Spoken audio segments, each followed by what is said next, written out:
Students, we will discuss about the important news. First news is regarding the Vande Mataram के perspective से है।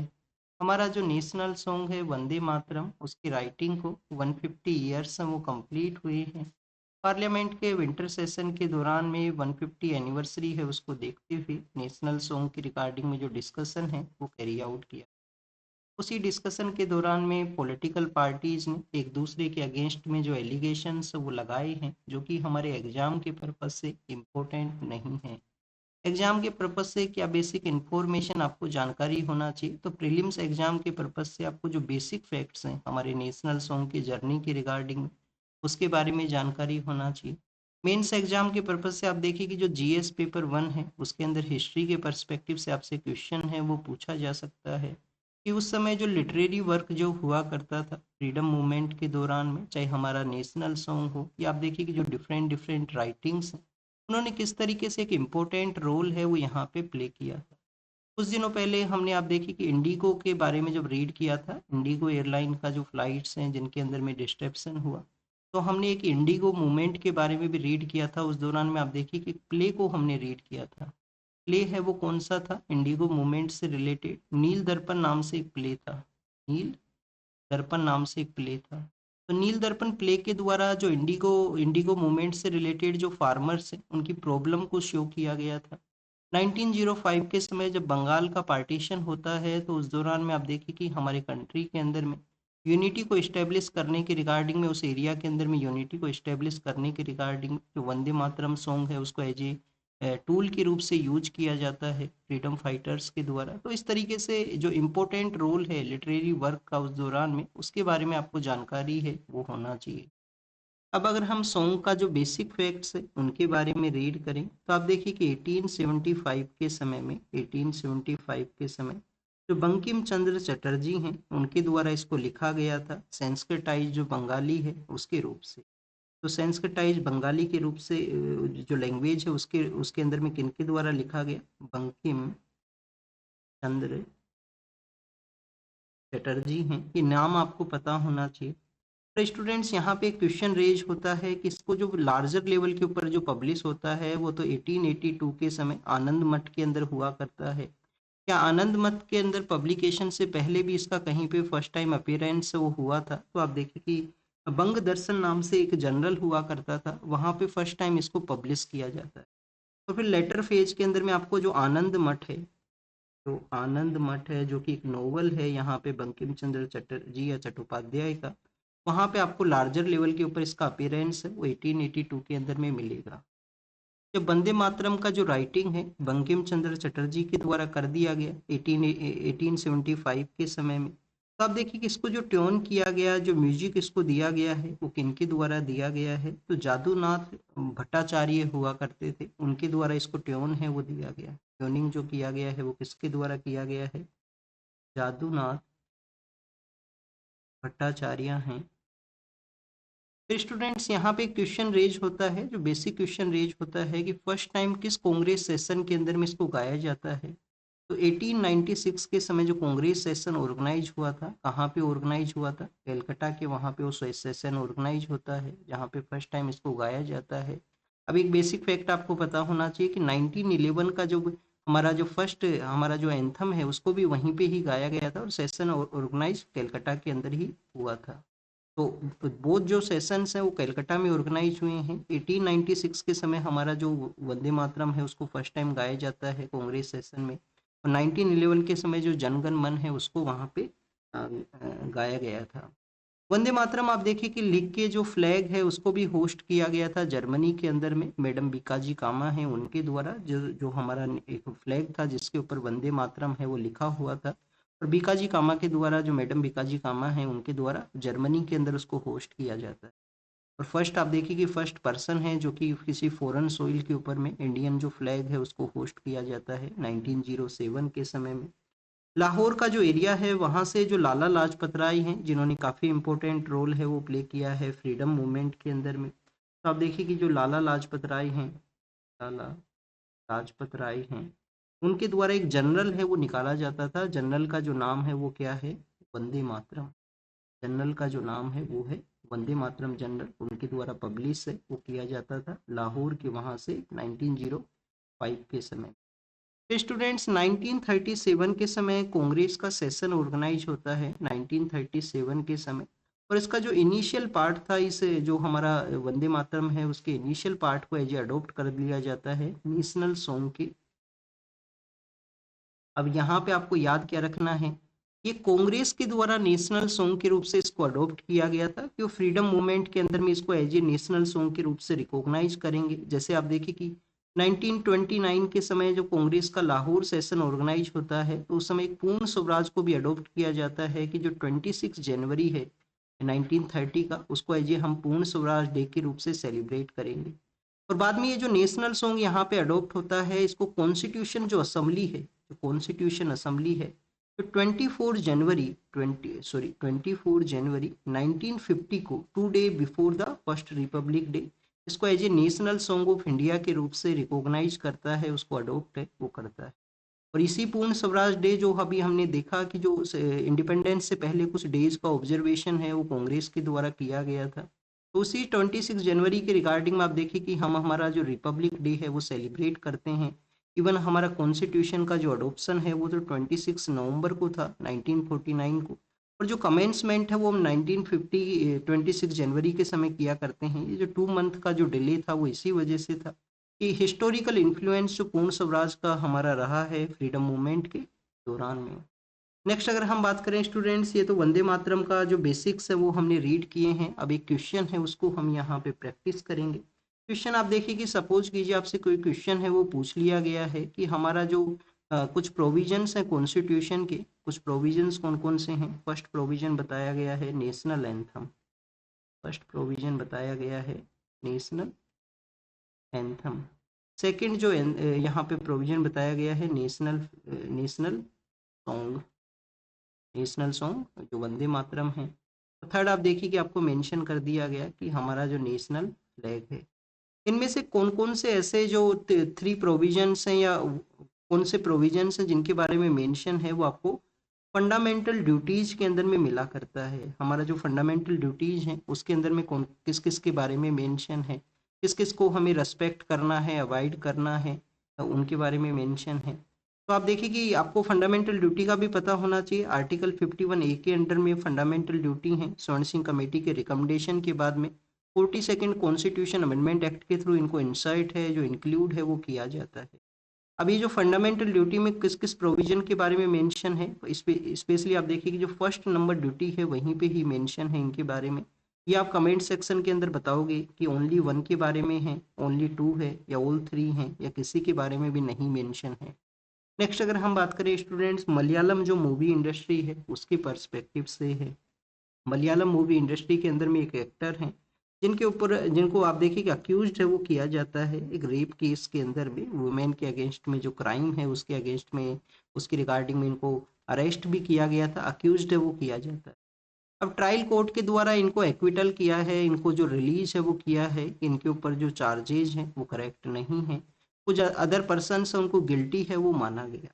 जब 2017 के समय ये चार्जेस लगते हैं उस समय आप देखिए कि जो मूवी इंडस्ट्री जो एग्जिस्ट किया करते हैं या पॉलिटिकल डोमेन्स के अंदर में एक मूवमेंट है वो जो इमर्ज हो रहा था स्पेशली वेस्टर्न कंट्रीज के वहाँ पे, जिसको मीटू मूवमेंट के नाम से भी जानते हैं।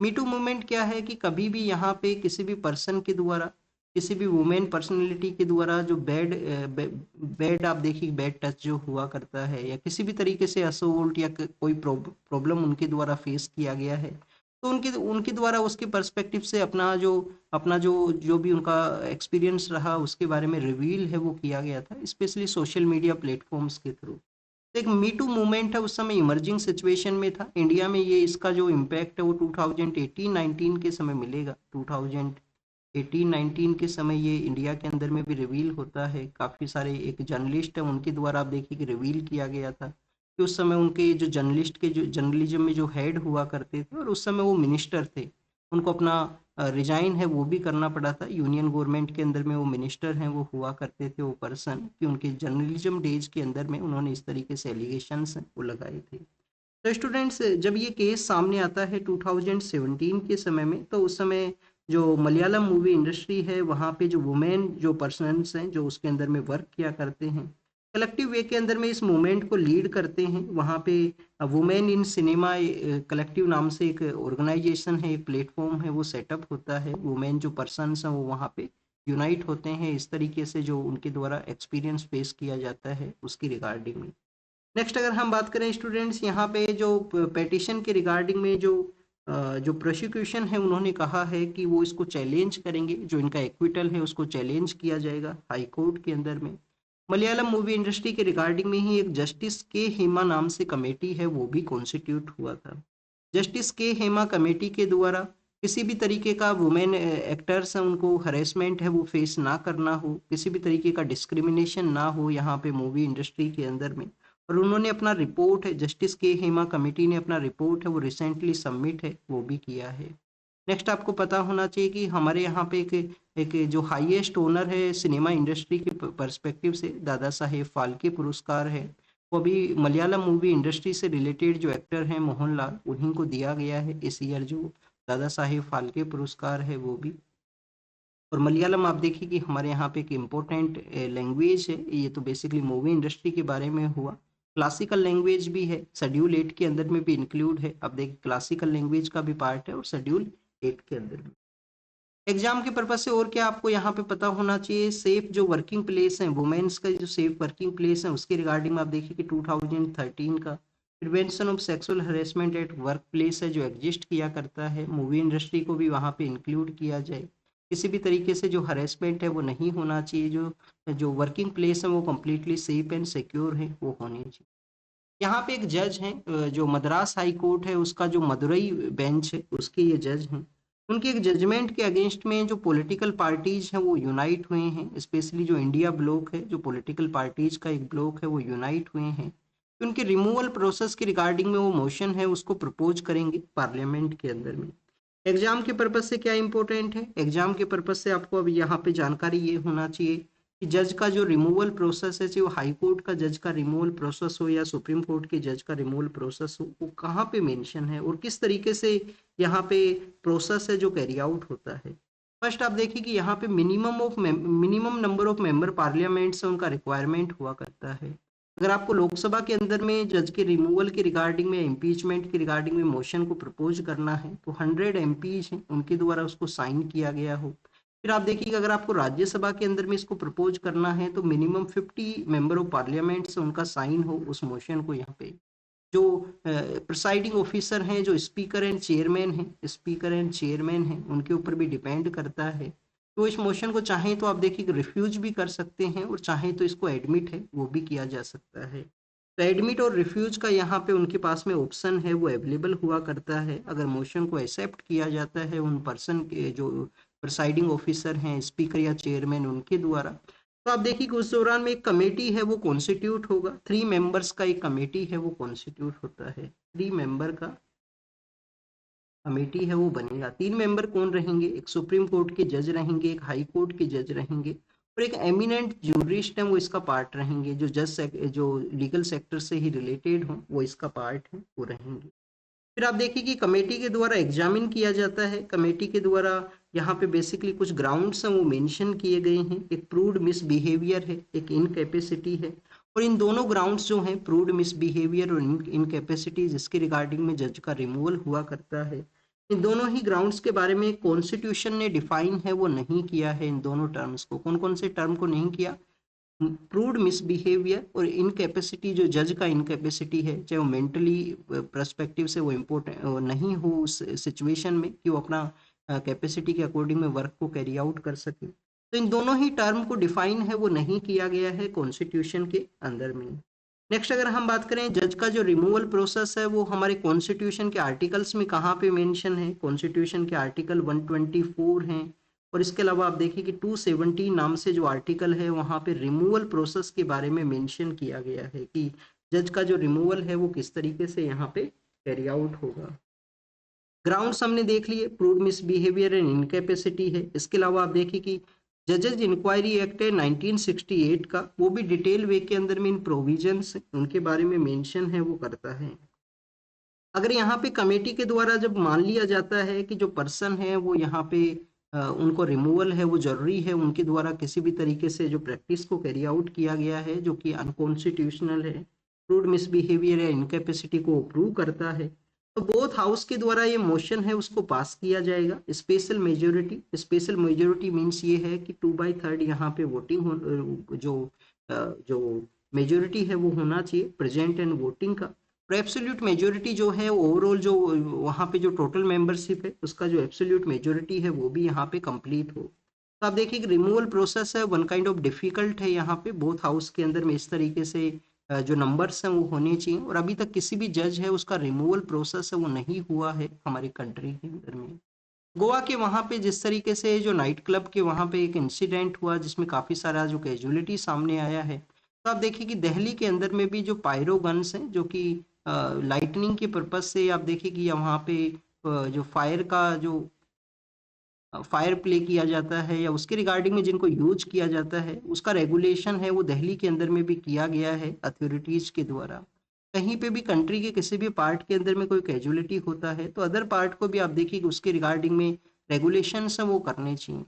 गोवा का जो ट्रेजेडी है वो क्या शो करता है, गोवा का ट्रेजेडी ये शो करता है कि हमारे यहाँ पे जो बिल्डिंग कोड्स एग्जिस्ट करते हैं कि प्रॉपर एग्जिट गेट होना चाहिए, कोई भी कैजुअलिटी हो उसके रिगार्डिंग में प्रॉपर जो टूल्स हैं उनका अवेलेबिलिटी होना चाहिए। फायर हुआ है तो फायर को कैसे रोका जाए उसके टूल्स हैं वो भी होने चाहिए कॉमर्शियल बिल्डिंग्स हैं के वहाँ पे।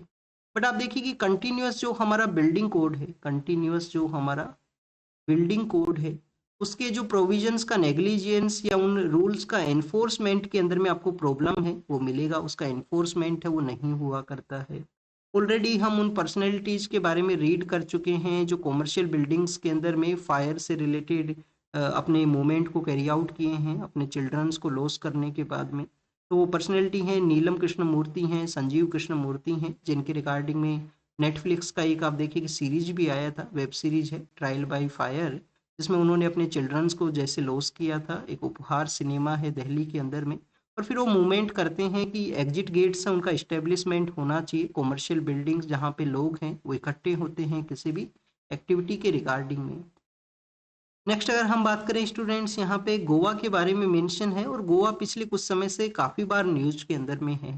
पिछले कुछ समय से गोवा किस वजह से न्यूज में है, एक तो आप देखिए कि गोवा जो है वो न्यूज में इस वजह से है कि वहाँ पे टाइगर रिजर्व के सेटअप करने के रिगार्डिंग में जो कमेटी है, सुप्रीम कोर्ट का जो कमेटी है, उन्होंने भी रिकमेंड किया था कि फेज मैनर के अंदर में, फेज मैनर के रूप से आपको टाइगर रिजर्व को सेटअप है वो करना है, क्योंकि कुछ ऐसे एरिया है जहाँ पे पीपल्स का प्रेजेंस है, पीपल्स वहाँ पे रहा करते हैं।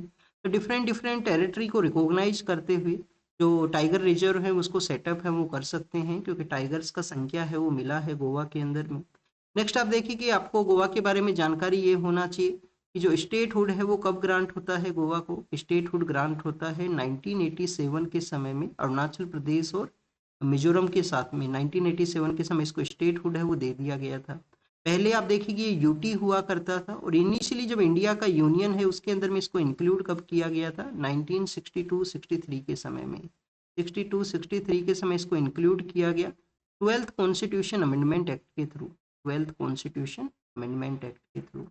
और एक क्वेश्चन जो यूपीएससी मॉडर्न इंडियन हिस्ट्री से रिलेटेड पूछा करता है कि कौन सी फॉरेन पावर्स हैं जो सबसे लेट इंडिया से गए थे, तो आप देखिए कि ये आपको पता होना चाहिए कि जो गोवा को जो इंक्लूड किया गया, गोवा को जो वहाँ पे जो पोर्तुगीज है उनका रूल है वो हुआ करता था, पोर्तुगीज का रूल हुआ करता था, और ये इंडिपेंडेंस के काफ़ी बाद में वहाँ पे जो हमारा डिफेंस फोर्स है वो ऑपरेशन को कैरी आउट करते हैं, पोर्तुगीज का वहाँ से जो विड्रोवल है वो होता है उसी के बाद में। तो पोर्तुगीज ही वो फॉरेन पावर हैं जो फर्स्ट इंडिया में आते हैं 1498, जो वास्को डिगामा इंडिया में आते हैं, और उनका जो विड्रोवल है वो भी काफ़ी लेट आपको मिलेगा।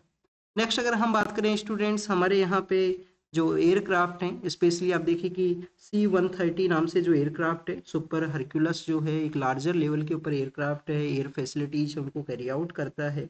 तो उसके पर्पज से मेंटेनेंस, रिपेयर एंड ओवरहोल का जो सेटअप है वो किया गया है बेंगलोर के अंदर में। मेंटेनेंस, रिपेयर एंड ओवरहोल की रिगार्डिंग में किसके पर्सपेक्टिव से, किस एयरक्राफ्ट की रिगार्डिंग में, C-130 है, सुपर हरक्यूलस एयरक्राफ्ट हुआ करता है। इंडिया का जो ह्यूमैनिटेरियन असिस्टेंस है लार्जर लेवल के ऊपर में, पब्लिक को आप देखिए कि रेस्क्यू करना हो उसके रिगार्डिंग में एयरक्राफ्ट है, इंपॉर्टेंट रोल है वो प्ले करता है। सेटअप कहाँ पे हुआ है? बेंगलोर का जो एयरपोर्ट है उसी के पास में केम्पेगौड़ा इंटरनेशनल एयरपोर्ट है, उसी के पास में इसको सेटअप किया गया है। 1-2 ईयर के अंदर में ये कमेंसमेंट में आएगा, ऑपरेशन के अंदर में आएगा। और आप देखिए कि हमारा जो रिस्पॉन्स टाइम के रिगार्डिंग में जो फैसिलिटीज़ हैं उनको ये इंक्रीज करेगा। इंडिया जिस तरीके कोई भी सिचुएशन में रिस्पॉन्स करता है तो उसकी फैसिलिटी को जो ये इंक्रीज है वो बूस्टअप है वो कर देगा। मेंटेनेंस, रिपेयर एंड ओवरहोल का जो वर्कशॉप का सेटअप होना बेंगलोर के वहाँ पे।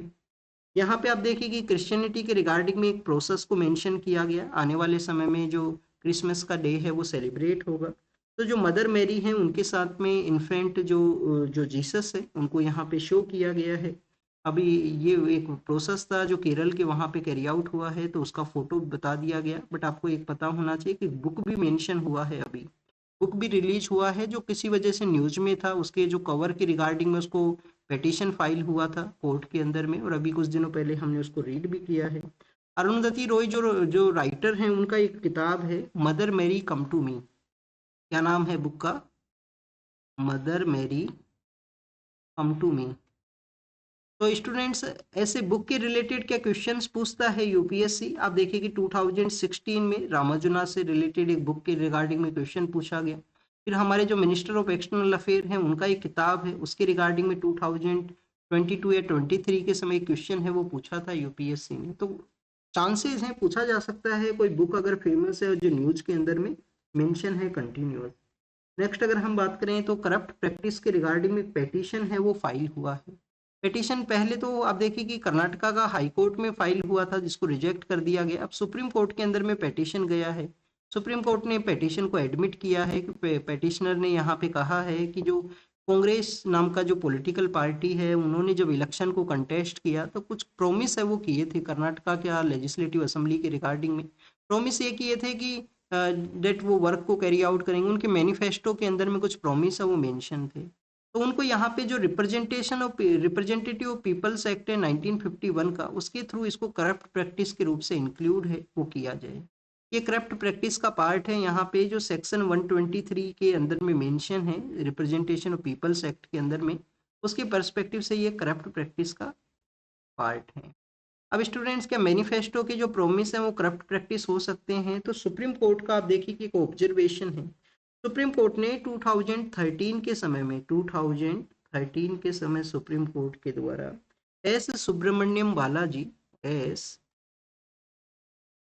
Subramanian Balaji versus state of Tamil Nadu case के अंदर में, versus state of Tamil Nadu case के अंदर में मेंशन किया था कि कोई भी गारंटी स्कीम है वो यहाँ पे करप्ट प्रैक्टिस का पार्ट है वो नहीं है इलेक्शन प्रोसेस के दौरान में। करप्ट प्रैक्टिस क्या है कि आप मॉडल कोड ऑफ कंडक्ट का वायलेशन करो, आप यहाँ पे ब्राइबरी को कैरी आउट करो, इलेक्शन प्रोसेस के अंदर आप सोसाइटी में डिवाइड करने का कोशिश करो जिससे कि आपको इलेक्शन के अंदर में गेन है वो हो सके। ये करप्ट प्रैक्टिस है जो इंक्लूड है रिप्रेजेंटेशन ऑफ पीपल्स एक्ट के अंडर में। आरबीआई का जो मॉनेटरी पॉलिसी कमेटी है उसके डिसीजंस के बारे में यहाँ पे डिस्कशन है वो किया गया है कि जैसे यहाँ पे रेट्स हैं वो कट हुई हैं तो प्रेजेंट समय का जो इकोनॉमिक नीड है, प्रेजेंट समय का जो इकोनॉमिक नीड है उसको देखते हुए ये डिसीजंस हैं वो किए गए। जैसे कि आप देखिए कि जो लिक्विडिटी है जिसको इंजेक्ट किया जा सके मार्केट के अंदर में, लोगों का जो परचेजिंग परसेंटेज है वो यहाँ परचेजिंग जो पावर है वो इंक्रीज हो, और जिससे कि यहाँ पे जो ग्रोथ है, जो ग्रोथ को इम्प्रूव है वो किया जाए। तो उसी के बारे में कंप्लीट डिस्कशन है वो किया गया कि एमपीसी मॉडल जो मॉनेटरी पॉलिसी कमेटी का जो डिसीजन है वो कैसे यहाँ पे बेनिफिट है वो करेगा। प्रिजन जो है, प्रिजन स्टेट का सब्जेक्ट है, प्रिजन जो है वो स्टेट का सब्जेक्ट है। हमारा जो मिनिस्ट्री ऑफ होम अफेयर्स है यूनियन के अंदर में, वो आप देखिए कि एक मैनुअल को इशू कर सकते हैं जिससे कि यहाँ पे एक सम काइंड ऑफ यूनिफॉर्म वे के अंदर में प्रिजन है उनका डेवलपमेंट हो सके, उनका रीहोल है वो किया जा सके कंप्लीट कंट्री के अंदर में सेम लाइन के ऊपर में। अभी रिसेंटली आप देखिए कि पर्सन विद डिसेबिलिटी जो हैं, जो पर्सन डिसेबिलिटीज़ को फेस करते हैं, डिसेबिलिटीज़ हैं उनके वहाँ पे, तो उनको उनकी रिगार्डिंग में एक जजमेंट पास हुआ है सुप्रीम कोर्ट के द्वारा। सुप्रीम कोर्ट ने कहा है कि उनकी रिगार्डिंग में कोई डिस्क्रिमिनेशन है वो नहीं होना चाहिए। 2016 का जो एक्ट है पर्सन राइट्स जो प्रोवाइड करता है पर्सन विद डिसेबिलिटीज को, तो किसी भी तरीके का जो डिस्क्रिमिनेशन है वो नहीं होना चाहिए प्रिजन्स के अंदर में। सभी स्टेट गवर्नमेंट्स हैं जो यहाँ पे इंश्योर करें कि प्रिजन्स में डिस्क्रिमिनेशन उनके अगेंस्ट में ना हो। वैसे भी आप देखिए कि प्रिजन रिफॉर्म एक कंटिन्यूअस डिमांड हुआ करता है कि प्रिजन्स को रिफॉर्म है वो किया जाए, जो प्रेजेंट समय का नीड है उसकी रिगार्डिंग। नेक्स्ट अगर हम बात करें इंडिया रसिया का जो समिट है उसके पर्सपेक्टिव से डिस्कस किया गया, जीएस पेपर सेकंड है जो आईआर की रिगार्डिंग में आपके लिए क्वेश्चन है वो पूछा जा सकता है। ये जो जियोपॉलिटिकल सिचुएशन है उसके रिगार्डिंग में जो इंडिया रसिया का जो समिट्स हैं वो कैसे एक रोल है वो प्ले करते हैं। तो फर्स्ट ऑफ ऑल आप देखिए कि 23rd जो एनुअल समिट के लिए रशियन लीडर इंडिया के विजिट के लिए आए थे। इस समिट के द्वारा काफ़ी कुछ जो मैसेज है वो डिलीवर हुआ है। मैसेज यहाँ पे फर्स्ट डिलीवर हुआ है, इंडिया जो है वो रसिया का एक इम्पोर्टेंट पार्टनर है। किसी भी तरीके का जो वेस्टर्न पावर्स है वो एम्बिग्यूटी है या डिस्टरबेंस को क्रिएट करते हैं, बट इंडिया और रसिया एक दूसरे के जो क्लोज पार्टनर के रूप से यहाँ पे सेटअप है ग्लोबल अनसर्टिनिटी का जो सिचुएशन है उस दौरान में भी। सेकंड जो मैसेज यहाँ पे डिलीवर हुआ है वो यही हुआ है स्टूडेंट्स कि जो पीस प्रोसेस है, इंडिया का जो पीस के रिगार्डिंग में एंडोर्समेंट है उसको भी ये शो करता है कि इंडियन अथॉरिटीज पीस को कंटिन्यूस एंडोर्स करते हैं। किसी भी समिट में किसी भी कंट्री से कितना भी क्लोज रिलेशन हो, बट किसी अदर कंट्री का टेरिटरी का जो वायलेशन है उनका अल्टीमेट ऑब्जेक्टिव इंडिया का यही है कि पीस का इस्टेब्लिशमेंट हो। ये इंडिया और यूएस के क्लोजनेस को भी शो करता है। यूएस का जो प्रपोजल प्लान है जिसको कि इंडियन लीडर्स ने यहाँ पे प्रमोट किया है पीस प्रोसेस के रिगार्डिंग में। थर्ड आप देखिए कि इकोनॉमिकल पर्सपेक्टिव से बताया गया, इकोनॉमिकल पर्सपेक्टिव से यहाँ पे इस तरीके से इंपॉर्टेंट है। एक तो आपको 100 बिलियन का जो डॉलर 100 बिलियन का आप देखिए यूएस डॉलर का जो ट्रेड है जो 2030 तक अचीव करना है इंडिया और रसिया को। सेकंड अगर हम बात करें स्टूडेंट्स, कनेक्टिविटी के प्रोजेक्ट्स भी हम कैरी आउट किए हैं, जैसे कि चेन्नई व्लादिवोस्तोक का जो मेरीटाइम कॉरिडोर है जिसको कि डेवलप किया जाएगा। नॉर्दर्न जो सी यहाँ पे सी रूट है उसको यूज किया जाएगा इंडिया के द्वारा। तो ये कनेक्टिविटी जो प्रोजेक्ट्स हैं उनको ये शो करता है। लेबर मोबिलिटी के रिगार्डिंग में जो एग्रीमेंट यहाँ पे साइन हुआ है, तो रियल स्टोरी है वो ये बताया गया है कि ये कुछ जो प्रोविजंस हैं वो रियल स्टोरी के रूप से हैं। इंडिया रसिया का जो क्लोजनेस है ग्लोबल अनसर्टिनिटी का सिचुएशन में, इस तरीके से जो मैसेज डिलीवरी का कोशिश किया गया इस डिप्लोमेटिक एंगेजमेंट के थ्रू। इंडिया और जो चाइना है वो कैसे एक दूसरे का जो जो पार्टनर के रूप से इमर्ज हो सकते हैं उसके बारे में यहाँ पे जो चाइना के जो डिप्लोमेट हैं उनके द्वारा लिखा गया है कि बोथ एंशियंट सिविलाइजेशंस हैं। एंशियंट सिविलाइजेशंस का अब यहाँ पे रोल ये है कि जो इमर्जिंग सिचुएशन है उसके अंदर में एक दूसरे के पार्टनर हैं वो सेटअप हो, चाहे वो इकोनॉमिकल पर्सपेक्टिव से हमें इमर्जिंग सिचुएशन में रोल प्ले करना हो, सपोर्ट है वो प्रोवाइड करना हो इन बोथ एंशियंट सिविलाइजेशंस को। नेक्स्ट आप देखिए कि हमारा जो बाइलेटरल ट्रेड है जो कि मोर आप देखिए कि चाइना का एक्सपोर्ट हुआ करता है, इंडिया के पर्सपेक्टिव से उसमें ट्रेड डेफिसिट है, बट उसके अंदर में भी इंक्रीज है वो बताया गया। प्रीवियस ईयर्स के अंदर में 130 बिलियन का हमने बाइलेटरल ट्रेड है उसको इंक्रीज है वो किया है। पीपल टू पीपल कॉन्टेक्ट हैं बोथ कंट्रीज के, काफ़ी सारे इंडियन पर्सनस हैं जो टूरिज्म रिलीजियस टूरिज्म के लिए चाइना के वहाँ पे विजिट के लिए भी गए थे। जिसमें आप देखिए चाइना नहीं है वो तिब्बत का एरिया है जहाँ पे जो माउंट कैलाश का एरिया है, मानसरोवर लेक है वो सिचुएटेड है। इसके अलावा जो मल्टीलेटरल प्लेटफॉर्म्स है वहाँ पे बोथ कंट्रीज का जैसे कनेक्टिविटी है, रसिया इंडिया चाइना एक ट्राइलेटरल एरिया है, ब्रिक्स है, एससीओ है जहाँ पे बोथ कंट्रीज कोऑपरेट हैं वो करते हैं। तो आने वाले समय के अंदर में बोथ अपना नाइबर पार्टनरशिप के रूप से, ना ये कंपटीशन के रूप से, एक पार्टनरशिप के रूप से अपना रिलेशंस है उनको बूस्ट करेंगे। नेक्स्ट आप देखिए कि आर्टिफिशियल इंटेलिजेंस एक डिवाइड क्रिएट करेगा, इनइक्वलिटी क्रिएट करेगा एशिया पैसिफिक रीजन के अंदर में। जिनके पास में भी नया टेक्नोलॉजी का एक्सेस नहीं रहेगा उसको इस तरीके से डिवाइड है वो रहेगा, डिवाइड क्रिएट करेगा। न्यूरो टेक्नोलॉजी के बारे में है कि जो मैकेनिकल प्रोसेस है उस टूल्स को यूज किया जाए यहाँ पे, जो ब्रेन है उसको डायरेक्ट टॉक करने के रिगार्डिंग में। तो न्यूरो टेक्नोलॉजी है, इंडिया इसको कैसे बेनिफिट है वो कर सकता है उसके बारे में यहाँ पे डिस्कशन किया गया है। अभी आप देखिए कि जो डिस्कशन है वो कम्प्लीटली कोई फैक्ट है वो नहीं है, यहाँ पे इंडिया का बेनिफिट प्रोसेस है उसको बताया गया है। फिर ध्रुव के बारे में है, जो पोस्टल डिपार्टमेंट के द्वारा ध्रुव जो डिजिटल एक हब के रूप से, digital hub for the reference and unique virtual address के रूप से इसको सेटअप करना है। 10 डिजिट का अल्फा न्यूमेरिकल जो पिन है वो यहाँ पे दिया जाएगा जिससे कि ओवरऑल जो पोस्टल सेक्टर है उसको भी रिफॉर्म है वो किया जा सके। अब देखिए कि नक्सलिज्म के बारे में कुछ लोगों ने अपने जो वेपन्स हैं उनको सरेंडर किया है। मिनिस्ट्री ऑफ एक्सटर्नल अफेयर के द्वारा चाइना को कहा गया कि अरुणाचल प्रदेश इंडिया का पार्ट है और अश्योर किया जाए पीपल टू पीपल कॉन्टैक्ट अगर आपको बूस्ट करने हैं तो किसी भी तरीके से डिस्क्रिमिनेशन है वो नहीं रहेगा इंडियंस के अगेंस्ट में। जो चाइना है उन्होंने इंडिया और रसिया का जो विजिट है उसको वेलकम किया है, और रसिया इंडिया चाइना आप देखिए कि ट्राइलेटरल प्लेटफॉर्म है वो एग्जिस्ट करता है। 3 कंट्रीज एससीओ का भी पार्ट है, ब्रिक्स का भी पार्ट है, तो आप देखिए कि ये 3 कंट्रीज का यहाँ पे कोऑपरेशन है उसको शो करता है। और ग्लोबल साउथ का जो फिलोसफी है उसको प्रमोट किया जा सकता है 3 कंट्रीज के कोऑपरेशन के थ्रू में। ह्यूमैनिटेरियन असिस्टेंस और जो मिशन सागर बंधु है उसके थ्रू प्रोवाइड हुआ है, जो कंटिन्यूस फेज में है श्रीलंका को इंडिया के द्वारा जो प्रोवाइड किया गया। ऑस्ट्रेलियन जो यूनिवर्सिटी है इंडिया के अंदर में कैंपस को ओपन किया जाएगा उनके द्वारा बेंगलोर के अंदर में। और स्टेबल बर्निंग का जो यहाँ पे सैटेलाइट डाटाज है उनके कुछ डिफरेंसेस के बारे में डिस्कशन है वो हुआ है। नेक्स्ट अगर हम बात करें स्टूडेंट्स, पाकिस्तान के जो लीडर हैं जो मिलिट्री हेड हैं उनके द्वारा कहा गया पाकिस्तान एक सोवरिन कंट्री है, उसको अगर किसी के द्वारा डिस्टर्ब किया जाएगा तो वो अपना एक्शंस को कैरी आउट करेंगे। यूएन के द्वारा यहाँ पे ह्यूमैनिटेरियन असिस्टेंस के बारे में डिस्कशन है, ग्लोबल एपैथी है उसको भी शो किया गया है।